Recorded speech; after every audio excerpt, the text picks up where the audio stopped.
दोस्तों नमस्कार, मैं सुबोध कुमार। आप देख रहे हैं खबर नेशनल हाउस। आज पूरे देश में जातिवाद चरम सीमा पर पहुंच चुका है। आज के आजाद भारत में, जिसमें हम आजादी का अमृत काल की जो आजादी मना चुके हैं और 75 साल से ऊपर हो चुके हैं भारत को आजाद हुए, लेकिन जाति व्यवस्था अभी कायम है, अभी हावी हो रही है। आपको बता दें कि इटावा के अंदर एक गांव पड़ता है बाबुरपुरा, जिसमें यादव समाज के एक कथा बांचने के लिए गए हुए थे और फिर उनके साथ क्योंकि ब्राह्मणों का गांव था तो वहां उनके साथ एक अमानवीय व्यवहार और दुर्व्यवहार, उनके बाल मुड़वाना, नाक रगड़वाना, इस तरह से उनके साथ व्यवहार किया गया। अब सवाल ये उठता है, क्या भक्ति को लेकर, यदि भक्ति की बात की जाए, किसी की भक्ति चरम सीमा पर पहुंच जाती है तो क्या उसको करने का अधिकार नहीं है? सिर्फ क्या उच्च वर्ण ही भक्ति कर सकता है या फिर कथा बांट सकता है? तो इन्हीं सवालों का जवाब देने के लिए हमारे साथ उपस्थित हैं स्वतंत्र यादव जी। स्वतंत्र यादव जी, बहुत बहुत स्वागत है आपका हमारे चैनल में। आज जिस तरह की घटनाएं हो रही हैं, जिस तरह से इटावा में घटना हुई है, इस घटना को लेकर आप क्या कहेंगे? धन्यवाद खबर नेशनल टाइम्स का और आपके सभी दर्शकों को मेरा नमस्कार, जय भीम। मैं आपको इस घटना के माध्यम से बताना चाहता हूँ कि ये आज की घटना नहीं है और ये एक घटना नहीं है। जिस तरीके से इटावा में अमानवीय घटना हुई है, उससे पूरे भारत को शर्मसार कर दिया गया। ये शुद्धिकरण की राजनीति, जो उच्च वर्ग के लोग, कुछ जातिवादी मानसिकता के लोग जो ये घटनाएं कर रहे हैं, दिन प्रतिदिन बीजेपी की सरकार में जातिवाद को बढ़ावा मिला है। संत रविदास जी की एक बात बताता हूँ, फिर उसके आगे मैं इस घटना के उस पर वो बोल देता हूँ। रैदास ब्राह्मण मत पूजिए जो होवे गुणहीन, पूजिए चरण चंडाल के जो हो गुण परवीन। यानी इसका अर्थ है, यदि कोई जन्म से ब्राह्मण है किंतु गुणहीन है तो वह पूजनीय नहीं है, लेकिन यदि कोई जन्म से चंडाल है किंतु गुणी है तो वह तो पूजनीय है। जन्म आधारित ऊंच नीच के भेद पर रविदास विश्वास ही नहीं करते थे। तो कहने का मतलब है, आप किसी को गुण मान सकते हो, उसके कर्म से मान सकते हो, उसकी वाणी से मान सकते हो। क्या यादव समाज कथावाचक नहीं कर सकता? भगवत गीता भगवान श्री कृष्ण जी उपदेश देते हैं और आज उसी उपदेश को अगर कथावाचक गांव में दे रहा है, कोई कथा करा रहा है, तो वो क्या अमानवीय हो गया? जिस तरीके से वहां के लोगों ने, ब्राह्मण समाज के लोगों ने इस घटना को, ये देखिए, एक औरत के मूत्र से, उस यादव समाज था, एक एससी समाज के भी व्यक्ति था, एक नेत्रहीन व्यक्ति और था, 3 लोग थे। उनका पेशाब से शुद्धिकरण किया गया, उनकी नाक रगड़वाई गई, फिर उनको अभद्रता भाषा से बोला गया। मैं कहना चाहता हूं, कहां तक उचित है? सरकार से बोलना चाहता हूं कि आप इन चीजों पर क्यों ठोस कार्रवाई नहीं करते हैं? ये एक घटना नहीं है। नहीं, लेकिन जो कथा बांचने का अधिकार तो ब्राह्मण, क्योंकि ब्राह्मण ही कर सकता है। वैसे मनुस्मृति में लिखा हुआ है, काम जो मनुस्मृति लिखी गई है, जो वेद पुराण है, उनके जो प्राण है, वेद है, मनुस्मृति, उसमें लिखा गया कि भाई ब्राह्मणी कथा बांच सकता है। और यादव समाज क्यों गए कथा बांचने में? देखिए, वेद पुराण किसी भगवान ने तो नहीं लिखे, ये इंसानों ने बनाए। और जाति व्यवस्था किसी भगवान ने तो नहीं बनाई है, ये इंसानों ने बनाई है। नहीं, वो तो भगवान, वो कहते हैं भगवान के द्वारा बनाई हुई जाति व्यवस्था, जो वेद है वो भगवान ने लिखे। यही तो जागरूकता की समझ है कि जनता को समझ में नहीं आ रहा है। वो भगवान के नाम पे लोगों को ठग रहे हैं। इंसानों ने ही अपने वेदों में उन्होंने लिख दिया कि तुम नीच जाति के हो, तुम ऊंची। अरे कौन से भगवान ने ये बोल दिया? मुझे बताओ। मैं पूरे समाज को चैलेंज देता हूं और पूरे भारतवासी के लोगों को चैलेंज देता हूं, अगर कोई ये कह दे कि ये जातियां भगवान ने बनाई है, ये वेद पुराण भगवान ने बनाए हैं, तो मैं कल ही आजीवन जो आप सजा दोगे मैं वो मानने के लिए तैयार हूं। कौन कहता है भगवान ने बनाई है? आपको शर्म आनी चाहिए ऐसी घटनाओं पर। एक दलित समाज का व्यक्ति जो पुलिस में जवान था, बुलंदशहर की घटना हुई है, बुलंदशहर में भी घोड़ी पे चढ़ता है, बारात लेकर जाता है, उस पर पथराव किया जाता है, उसके साथ मारपीट की जाती है, डीजे को तोड़ दिया जाता है। ऐसी एक घटना 2 साल पहले गुजरात के अंदर हुई थी। एक आर्मी में जाटव समाज का था, आर्मी में अफसर था, आर्मी में वो अपनी बारात लेके जा रहा था, उच्च वर्ग के लोगों ने उस पर ईंटें पत्थर फेंक दी। तो क्या बनाना चाहते हो आप देश का? इसलिए आपको सत्ता में बैठाया था कि हम लोगों ने, पूरे देश की जनता ने, है? तो आप तो देश को जातिवाद और धर्मवाद, हिंदू मुस्लिम में देश को फंसा रहे हैं, बांटने की राजनीति कर रहे हैं आप लोग, डिवाइड एंड रूल की राजनीति कर रहे हैं आप लोग, जैसा अंग्रेजों ने करा था। तो मैं कहना चाहता हूं, आप, मुझे नहीं लगता बीजेपी के बस की देश से मानने वाली बात नहीं है, और ये घटना अमानवीय है। मध्य प्रदेश की हो, उत्तर प्रदेश की हो, चाहे तुम्हारे गुजरात की हो, और भी तमाम जगह कई घटनाएं हुई हैं जो शर्मसार करने वाली घटना। यदि मैं आपसे जानूं तो आप क्या मतलब अभी भी जिस तरह से देश संविधान पे चलता है, संविधान सर्वोपरि है, या फिर जैसे कि वेदों की बात हो जाए, पुराणों की बात हो जाए, मनुस्मृति की बात हो जाए, जिस तरह से ये घटना हुई है, तो आप क्या कहेंगे अगर संविधान और मनुस्मृति की बात की? देखिए, अगर दो ऑप्शन आप मेरे सामने रखेंगे, एक मनुस्मृति और एक संविधान, तो मैं मनुस्मृति को फाड़ करके फेंक दूंगा, क्योंकि मनुस्मृति में वो चीजें लिखी नहीं गई हैं। हिंदू कोड बिल बाबा साहब लेकर आए थे, तो इस आरएसएस विचारधारा के लोगों ने हिंदू कोड बिल का विरोध किया था, जिसमें महिलाओं के अधिकार लिखे हुए थे कि भाई शादी करने का अधिकार, संपत्ति में अधिकार, ठीक है, और भी कई चीजें थी जिसमें हिंदू कोड बिल में महिलाओं के अधिकार को लेकर के। तो 1948 में आरएसएस ने डॉक्टर बाबा साहब के पुतले फूके थे और पंडित जी जवाहरलाल नेहरू के पुतले जलाए थे। ये संविधान को मानते ही नहीं, ये तो चाहते हैं कि देश मनुस्मृति से चले, संविधान से नहीं चलना। मैं यादव समाज की बात करूं तो आप यादव समाज के लिए क्या करें? देखिए, फंसे हुए हैं इन चीजों में या कर रहे हैं जिस तरह से ये घटना हुई। देखिए, ये यादव समाज की पहली घटना नहीं है, इससे भी बड़े मुखिया सूबेदार पूर्व मुख्यमंत्री श्री अखिलेश यादव के साथ 2 बार घटना हो चुकी है।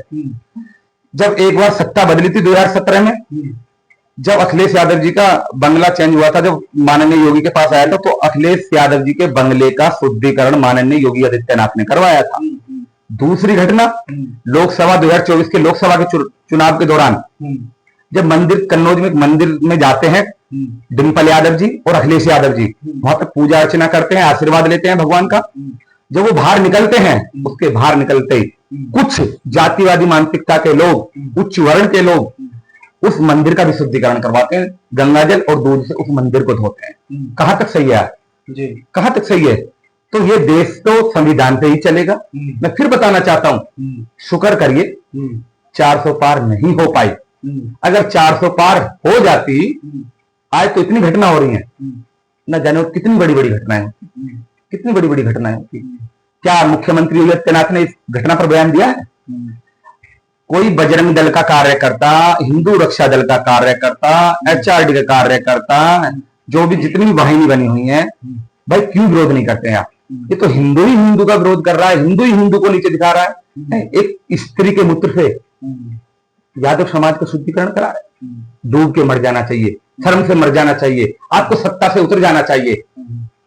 इस देश को अनपढ़ लोग चला रहे हैं, अगर पढ़े लिखे लोग सत्ता में होते तो ऐसा कभी ना होता। अब क्या इस चीज का यादव समाज पर असर पड़ेगा? जिस तरह से ये मतलब बार बार, जैसे अभी आपने कहा था कि अखिलेश यादव को भी जब मंदिर में पूजा करने लगे तो उन्हें जातिवादी मानसिकता के लोगों ने दुत्कारा, बंगला को भी शुद्धिकरण कराया था। तो क्या इससे अभी भी समय है क्या, जो यादव समाज है या फिर तमाम ओबीसी जो भक्ति में नहीं रहता, क्या उनको समझ में आएगा ये चीज? देखिए, संविधान ने हमें हक दिया है और हर धर्म के लोगों को हर अधिकार दिए हैं। अब यादव समाज की आंखें तो खुल जानी चाहिए। 2 घटना अखिलेश यादव के साथ हो गई है, और एक घटना, मानो सबसे बड़ी घटना, एक मूत्र के साथ छिड़काव करके उसका शुद्धिकरण किया गया है। तो मैं मानता हूं यादव समाज की आंखें खुल जाएंगी और बीजेपी से मोहभंग हो जाएगा। एक पटेल समाज की कथावाचिका थी, उसको भी इन लोगों ने कथा करने से रोक दिया था। एक पाल समाज के थे, उनको भी इसी तरीके से प्रताड़ित किया था। कई घटनाएं पिछड़े समाज के लोगों के साथ भी ऐसी घटनाएं समय समय पर होती रहती हैं, और इनको बढ़ावा देने वाली बीजेपी है। तो मेरा कहना का मतलब यही है कि अगर इस घटना से भी देश की आम जनता नहीं जागी, देश की जनता नहीं जागी, तो ये देश के लिए एक बहुत दुखद परिणाम होंगे जो आगे को हमें भुगतने पड़ेंगे। जो आज ये देश को बांटने की राजनीति कर रहे हैं, जातिवाद की राजनीति कर रहे हैं, धर्मवाद की राजनीति कर रहे हैं, मेरा मानना है हद तक कहीं भी ठीक नहीं है। ये देश के लिए शोभा नहीं देता। जी अच्छा, मुझे ये बताइए कि जिस तरह से गाय है हमारी, क्या गाय पालने का अधिकार सिर्फ उच्च वर्गीय लोगों का पास ही अधिकार है, या फिर उससे कोई, जैसे कि अगर मैं बात करूँ SC ST या फिर OBC, उसमें भी कोई पाल सकता है? देखिए, गाय पालने का अधिकार तो सभी को है। और जो गौरक्षा दल के नाम पर जो दंगे फैलाते हैं कि हम गौरक्षक सेवक हैं, उनके घरों में कितनी गाय बंध रही है? जरा दिखाए ना मुझे, गांव में कितने घरों में तुम्हारे गाय बंध रही है? अरे हम यादव समाज से आते हैं, सबसे ज्यादा गाय हमारे घर में मिलेंगी, सबसे ज्यादा गाय भैंस यदुवंशी समाज में मिलेंगी। और तो हर वर्ग के समाज के लोगों को अधिकार है, चाहे वो जाटव समाज हो, वाल्मीकि समाज हो, यादव समाज हो, अन्य पिछड़े वर्ग के और भी पाल, गडरिया, तेली और साहू समाज, तो बतेरी जातियां हैं, तो सबको अधिकार है गाय पालने का। उड़ीसा में एक घटना हुई है जिसमें दो मतलब युवक लेके जाते हैं गाय को, और कुछ जो हिंदूवादी संगठन होते हैं उन्हें क्या है कि उन्हें मारा जाता है, उनके मुंह में चारा ठूसा जाता है, उन्हें मजबूर किया जाता है, सर मुड़वाया जाता है। तो इस घटना को लेकर क्या कहेंगे, उड़ीसा की घटना? हाँ, मध्य प्रदेश की घटना भी मैं देख रहा था, और मध्य प्रदेश की घटना को भी मैंने थोड़ा सा पढ़ा था, और सोशल मीडिया पर भी वायरल है, चल रही है। अब देखिए, गाय ले जाने को लेकर के उस समाज के साथ उनके मुंह में घास ठूस दी जाती है। तो क्या है, क्या करना चाहते हो यार? इनका कोई शिकंजा ही कसने वाला नहीं। जब ऊपर से है, ऊपर से कोई लगाम नहीं है लोगों के पास। एक राष्ट्रपति को मंदिर, तो हम नीचे हैं, एक राष्ट्रपति को मंदिर में नहीं घुसने दिया जाता, रामनाथ कोविंद जी को मंदिर के अंदर नहीं घुसने दिया था। तो आम पब्लिक, आम जनता के साथ ये कर, तो ये देश मनुस्मृति से चलाना चाहते हैं, और हम इनको बताना चाहते हैं देश तो संविधान से चलेगा। या तो सुधर जाइए, या फिर हम सुधारने में कोई कसर नहीं छोड़ेंगे। आपकी अति इतनी ज्यादा बढ़ती जा रही है, इतनी ज्यादा बढ़ती जा रही है कि अब लोगों का सबर टूटने वाला है। ये देश आपकी एक चीजों पर निर्भर बना हुआ है।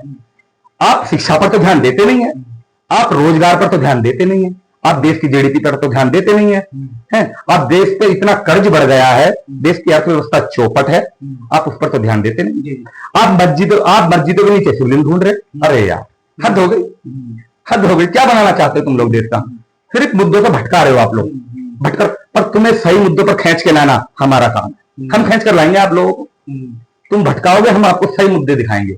या तो आप कुर्सी छोड़ दीजिए, अगर आपसे देश ना चल रहा हो तो आप कुर्सी से उतर जाइए। मेरा एक सवाल है स्वतंत्र जी, मुझे बताइए, अभी आपने कहा कि देश तो संविधान से चलेगा, और बार बार जैसे कि अगर मैं, जैसे अभी आप बात कर रहे थे, जैसे SC की बात करूँ, ST की बात करूँ, OBC की बात करूँ, कि जब भी हम उस चीज की तरफ जाते हैं, मंदिर की तरफ जाते हैं, पूजा पाठ की तरफ जाते हैं, तो क्या हमें धुतकारा जाता है, जिस मंदिर से भगा, हम जिस चीज के पीछे पड़े हुए हैं वही, उसी चीज की वजह से हमें बेइज्जत किया जाए, तो उस चीज से हम अलग क्यों नहीं हो जाते? इस पर आप क्या कहें? देखिए, मैं CA में बोलता हूँ, संविधान ने हमको अधिकार दिए हैं सभी धर्मों के लोगों को मानना। संविधान ने ये नहीं कहा कि आप किसी मंदिर में मत जाइए, किसी पूजा पाठ मत करिए, कुछ नहीं करिए। सबको अपनी आजादी है, हर इस देश के व्यक्ति को आजादी है। वो मंदिर भी जा सकता है, गुरुद्वारे भी जा सकता है, मस्जिद में भी जा सकता है, चर्च में भी जा सकता है, सबकी अपनी आस्था है, आस्था है। पर ये आस्था के साथ जो खिलवाड़ करते हैं ये लोग, जिन्होंने इसको एक गलत दिशा में मोड़ दिया है। मेरा मानना है मंदिर जाना कोई गलत नहीं है, पूजा पाठ में, पर ऐसी जातिवादी मानसिकता के लोगों को जो धुतकार के भगाते हैं, धुतकार रहे हैं ना, तो जो धुतकार रहे हैं उन पर तुरंत एक्शन होना चाहिए, और उनको सजा मिलनी चाहिए, ताकि वो ऐसी घटना दोबारा ना कर सके। एक्शन तो कहीं होता ही नहीं, कौन घटना होती है? एक्शन ये लोग बढ़ावा दे रहे हैं इस चीज को, इसलिए एक्शन नहीं होता। एक्शन होता नहीं है, ये करना ही नहीं चाहते एक्शन। फिर कैसे होगा? एक्शन होगा इस सत्ता को उखाड़ फेंकने से, इस सत्ता को परिवर्तन करना पड़ेगा। ये तो चाहते हैं संविधान खत्म हो जाए। इनके सांसदों ने बार बार बोला था लोकसभा में, आप 400 पार कराइए, हम संविधान खत्म करेंगे, आप 400 पार कराइए, हम संविधान खत्म करेंगे। देख लीजिए, अगर 400 पार हो जाते तो ये संविधान को खत्म कर देते हैं। और ये वही राज लाना चाहते हैं, देश को आगे नहीं, ये देश को बहुत पीछे ले आना चाहते हैं, जहां से हम निकल कर आए, जहां से देश 21वीं सदी में आगे जाना चाहिए था। बात विज्ञान की होनी चाहिए थी, बात पढ़ाई की होनी चाहिए थी, बात शिक्षा की होनी चाहिए थी, बात मुद्दों की होनी चाहिए थी कि कैसे आगे देश प्रगति करेगा। देश शिक्षा से आगे बढ़ेगा, देश मानवता के रास्ते से आगे बढ़ेगा, देश इंसानियत के रास्ते से आगे बढ़ेगा, देश गौतम बुद्ध के रास्ते पर चलने से आगे बढ़ेगा। जी जी। तो इस घटना को लेकर जो तमाम, जैसे कि जो घटना जिस तरह से हो रही है, क्या 2027 में इलेक्शन जाने वाले उत्तर प्रदेश के अंदर, क्या उन चुनावों को भी इस तरह घटनाओं से असर पड़ेगा? यादव समाज जागेगा या फिर OBC समाज जागेगा? देखिए, मैं कहना चाहता हूं, या फिर से 2027 में योगी जी मतलब तीसरी बार वो मुख्यमंत्री बनेंगे? देखिए, जिस तरीके से इन्होंने शिक्षा का बुरा हाल कर दिया है, कानून व्यवस्था का बुरा हाल कर दिया है, मुझे नहीं लगता 2027 में योगी जी मुख्यमंत्री होंगे। जनता ने इनको नकारना शुरू कर दिया है। ये सिर्फ भटकाने की राजनीति करते हैं। जनता 2027 में इनको सबक सिखाने के लिए तैयार बैठी है। 2027 में योगी जी मुख्यमंत्री नहीं रहेंगे बिल्कुल भी। इन्होंने 25,000 स्कूल उत्तर प्रदेश के पहले बंद करे थे और 5,000 स्कूलों का बंद करने का फरमान फिर आ गया है। सरकारी स्कूलों को ये बदहाल कर रहे हैं, हर चीज का प्राइवेटाइजेशन कर दिया इन लोगों ने। है? आप काम करके दिखाइए ना। अरविंद केजरीवाल जैसा आप काम करके दिखाइए। उत्तर प्रदेश, दिल्ली के अंदर कैसा काम हुआ था, पंजाब के अंदर शिक्षा क्रांति हुई है, उत्तर प्रदेश के अंदर दिल्ली के अंदर शिक्षा क्रांति हुई है। ये शिक्षा पर कोई काम नहीं करे। शिक्षा सवालों को जन्म देती है और ये शिक्षा से दूर भटकाते हैं लोगों को। क्योंकि बाबा साहब ने एक चीज बोली थी, शिक्षा वह शेरनी का दूध है, जो पिएगा वो दहाड़ेगा। जी जी। इस घटना को लेकर जो घटना हुई है, जो तमाम युवा वर्ग है, यादव समाज है, ओबीसी समाज है और तमाम SC ST की बात करूं तो समाज के लिए क्या संदेश देना चाहते हैं? देखिए, मेरा पूरे यादव समाज को, हर पिछड़े वर्ग के लोगों को, दलित समाज, SC ST OBC समाज के लोगों को और तमाम उच्च वर्ग में भी जो गरीब हैं, शोषित हैं, उनको भी मैं एक आदेश देना चाहता हूं कि भूल कर भी भारतीय जनता पार्टी को वोट ना करें। आप अपने बच्चों का भविष्य देखिए, आप अपने बच्चे को फ्यूचर देखिए। वो नेता और मंत्री वो अपने बच्चों को ऑक्सफोर्ड, कैम्ब्रिज जैसी बड़ी बड़ी यूनिवर्सिटी में विदेश में पढ़ा रहे हैं और हम लोगों को धर्म के नाम पर मरने काटने की ज्ञान देते हैं कि धर्म के नाम पर आप तलवार उठाइए, धर्म के नाम पर आप आगे चलिए। अरे आप अपने बच्चों को ऑक्सफोर्ड यूनिवर्सिटी में पढ़ाओगे और हम अपने बच्चों को लड़ने के लिए, धर्म के लिए आगे भेजें? अरे भेजेंगे हम अपने बच्चों को धर्म के लिए लड़ने के लिए। जिस दिन मुख्यमंत्री और जिस दिन सांसद और जिस दिन मंत्री और जिस दिन विधायक अपने बच्चों को फ्रंट पे तलवार लेकर आगे भेजेंगे, उस दिन हम अपने बच्चों को धर्म के लिए भेजेंगे। बुलाइए अपने बच्चों को धर्म की लड़ाई में, अपने बच्चों को धर्म से बचाएंगे और अपने बेटे को BCCI का अध्यक्ष बनवाएंगे क्रिकेट का। तो शर्म आनी चाहिए आपको, डूब के मर जाना चाहिए आपको। जिस तरह की गंदी राजनीति आप लोग कर रहे हैं, ऐसी राजनीति पूरे इतिहास में, भारत के इतिहास में हमने नहीं देखी और इतना झूठा प्रधानमंत्री भी मैंने अपने इतिहास में नहीं देखा। तो क्या संदेश देंगे? मेरा यही संदेश है, ये देश गौतम बुद्ध के रास्ते पर चलना चाहिए। सद्भाव, भाईचारा, प्यार से, मोहब्बत से, इंसानियत से हम सबको मिलकर के रहना चाहिए। हिंदू, मुस्लिम, सिख, ईसाई हम सब मिलकर भाई भाई, यानी वो बांटने की कोशिश करेंगे, हमको लड़ाने की कोशिश करेंगे, तो हमें लड़ना नहीं है। मेरा हाथ जोड़ के निवेदन है आप लोगों से, जितने भी व्यक्ति मेरी वीडियो को देख रहे हैं, इस चैनल के माध्यम से देख रहे हैं, उत्तर प्रदेश की जनता मुझे नोट कर रही है, तो मैं कहना चाहता हूं, इनके बहकावे में आकर आप आपस में मत लड़िए। ये आपका बहुत नुकसान करने वाले हैं और आगे चल के ये देश को खोखला करेंगे। इसका एहसास आपको अभी नहीं होगा, कुछ लोगों को तो होने लगा है, पर आगे चल के इसकी बहुत भारी कीमत चुकानी पड़ेगी। तो आपको सही चुनाव करना है और भविष्य के लिए एक नई राजनीति को देखना है और एक सही चुनाव करके एक पढ़े लिखे को सदन में भेजना है, पढ़े लिखे मुख्यमंत्री ढूंढना है, पढ़ा लिखाई PM ढूंढना है, जो आपके हितों की बात कर सके, जो देश को आगे बढ़ाने की बात कर सके, जो एक रिक्शे चलाने वाले बच्चे के बेटे को भी एक समान शिक्षा हो और जो एरोप्लेन में उड़ रहा है, जो बड़े बड़े फ्लैटों में रह रहे हैं, उनके बच्चों को भी शिक्षा समान मिले, तभी देश प्रगति करेगा। जी जी, बहुत बहुत धन्यवाद आपका। तो देखिएगा, आज इस तरह की जो घटनाएं आ रही हैं और हिंदू मुस्लिम इन चीजों से दूर रहें, अपने बच्चों का भविष्य देखना है तो शिक्षा पर ध्यान देना होगा। मैं सुबोध कुमार, खबर नेशन टाइम्स, बहुत बहुत धन्यवाद।